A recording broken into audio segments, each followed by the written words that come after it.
जालौर में बुधवार रात सड़क हादसे में भाई बहन की मौत हो गई। भाई अपनी बहन और भांजी को स्कूटी पर शादी समारोह में ले जा रहा था। ममेरे भाई की शादी थी। भाई बहन बिंदौरी में शामिल होने जा रहे थे। इस दौरान रास्ते में कार ने स्कूटी को टक्कर मार दी। दोनों की मौत हो गई। गुरुवार को घर में शादी बिना रुकावट के संपन्न हो, इसके लिए परिजन ने कई घंटे तक दर्द छुपाए रखा। कोतवाली थाना के एएसआई दानाराम ने बताया, हादसा जालोर जिले के कोतवाली थाना इलाके के लेटा गांव में बुधवार रात 9 बजे के करीब हुआ। जालोर के रतनपुरा रोड पर शंकर वाटिका निवासी तुलसाराम 28 पुत्र जगदीश बुधवार रात बाइक पर अपनी बहन पूजा 25 पत्नी जितेंद्र और भांजी सरोज को लेकर ममेरे भाई के विवाह समारोह में जा रहा था। तीनों बाइक से ननिहाल भैंसवाड़ा गांव जा रहे थे। वहां ममेरे भाई की बिंदौरी में शामिल होना था। रात 9 बजे जालोर से निकलने के बाद लेटा गांव से आगे कानीवाड़ा मोड़ पर आहोर की तरफ से आती एक कार ने बाइक को टक्कर मार दी। हादसे में तुलसाराम और पूजा गंभीर रूप से घायल हो गए, जबकि पूजा की बेटी सरोज मामूली रूप से चोटिल हुई।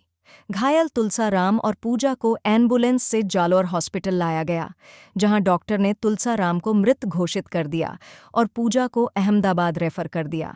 रास्ते में पूजा ने भी दम तोड़ दिया। सरोज को प्राथमिक उपचार के बाद छुट्टी दे दी गई। पूजा का ससुराल जालोर के राजेंद्र नगर में जागनाथ महादेव मंदिर की गली में है। गुरुवार को पुलिस ने शवों को पोस्टमार्टम कराकर परिजनों को सौंप दिए। अज्ञात कार ड्राइवर के खिलाफ मामला दर्ज कर जांच की जा रही है। परिवार को एक्सीडेंट की जानकारी मिली।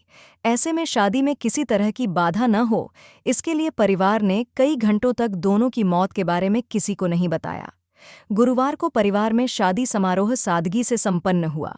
इसके बाद परिजन मोर्चरी पहुंचे और अंतिम संस्कार की तैयारी की। तुलसाराम गुजरात के सूरत में फैंसी स्टोर पर काम करता था। शादी में शामिल होने के लिए वह मंगलवार की रात ही सूरत से जालौर आया था। तुलसाराम इकलौता बेटा था। उसके 2 बहनें थीं। पूजा की शादी 7 साल पहले जालौर के राजेंद्र नगर निवासी जितेंद्र कुमार पुत्र चेलाराम माली से हुई थी।